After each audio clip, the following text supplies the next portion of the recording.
এরকম নির্লজ্জ বেহায়া ছোট লোক স্বরাষ্ট্র উপদেষ্টা বাংলাদেশে থাকতে পারে না। তার মস্তিষ্ক ঠিকমতো কাজ করছে না। অনেকে দেখতে এসেছেন, সবার নাম আমি নিতে পারছি না। জামাত ইসলামের শীর্ষ নেতৃবৃন্দ, এনসিপির শীর্ষ নেতৃবৃন্দ, ইসলামী আন্দোলন বাংলাদেশের শীর্ষ নেতৃবৃন্দ সহ বিভিন্ন রাজনৈতিক দলের আমির এবং মহাসচিব, চেয়ারম্যান, সাধারণ সম্পাদক, সময় সংক্ষিপ্ত, আমাদের দলের পক্ষ থেকে তাদেরকে আমরা ধন্যবাদ জানাই এবং ফ্যাসিবাদ বিরোধী শক্তিকে আমরা তাদের প্রতি কৃতজ্ঞতা জানাই। নুরুল হক নূরের উপর যে হামলা হয়েছে, এই হামলাকে কেন্দ্র করে আজকে পুরো জাতি একতাবদ্ধ হয়েছে।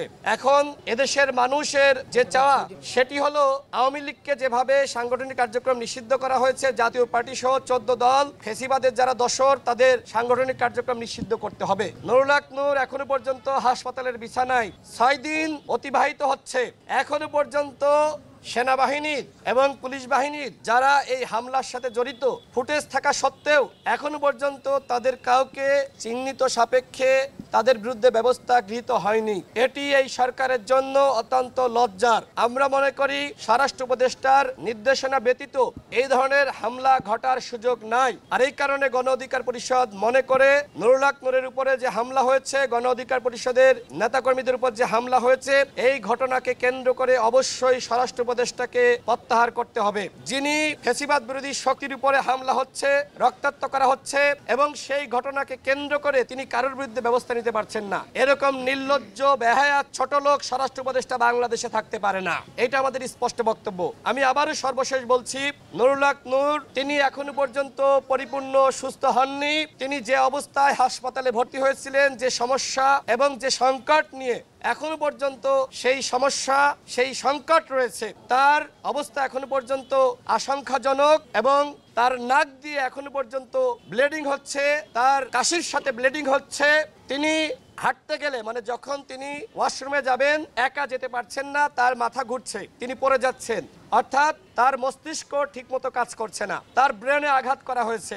দেখে দেখে সেনসিটিভ স্থানে সেনাবাহিনীর কতিপয় সদস্য এবং পুলিশের কতিপয় সদস্য নাকে আঘাত করেছে।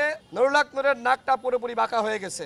আমি জাস্ট তাকে জিজ্ঞেস করছিলাম এখন কি অবস্থা। তিনি খুব আস্তে করে বললেন যে ভাই, আমার নাকটা আপনি দেখেন পুরো বাঁকা হয়ে গেছে। তিনি হা করতে পারছেন না। ডাক্তাররা তার দাঁতের অবস্থা দেখার জন্য আমার সামনেই বললেন, আপনি একটু হা করেন। নুরুল হক নূর হা করতে পারলেন না। তাহলে কেন বলা হলো নুরুল হক নূর সুস্থ? এই কথা কেন বলা হলো আমি জানি না। আমার কাছে মনে হয় নুরুল হক নূরকে সুস্থ দেখানোর একটি পরিকল্পনা চলছে।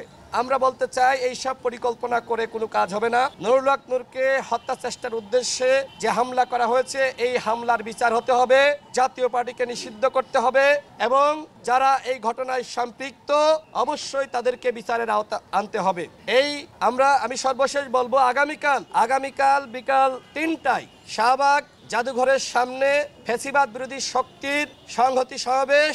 আপনারা জানেন আমাদের কার্যালয়ে আমরা 22টি রাজনৈতিক দল, গণ অধিকার পরিষদ সহ 23টি রাজনৈতিক দল আমাদের কার্যালয়ে বৈঠক করেছিলাম। সেখানে সিদ্ধান্ত হয়েছে আওয়ামী লীগ, জাতীয় পার্টি 14 দল সহ যারা ফ্যাসিস্ট তাদের বিচার এবং একই সাথে নুরুল হক নূরের উপর যে হামলা হয়েছে, এই হামলায় যারা জড়িত তাদেরকে গ্রেপ্তার এবং নুরুল হক নূরকে উন্নত চিকিৎসা দেওয়ার জন্য 23টি রাজনৈতিক দল একমত হয়ে আমরা বৈঠক করেছি এবং সেই বৈঠকের অংশ হিসেবেই আগামী 5 সেপ্টেম্বর শুক্রবার বিকাল 3টায় শাহবাগ জাদুঘরের সামনে ফ্যাসিবাদ বিরোধী শক্তির সংহতি সমাবেশ।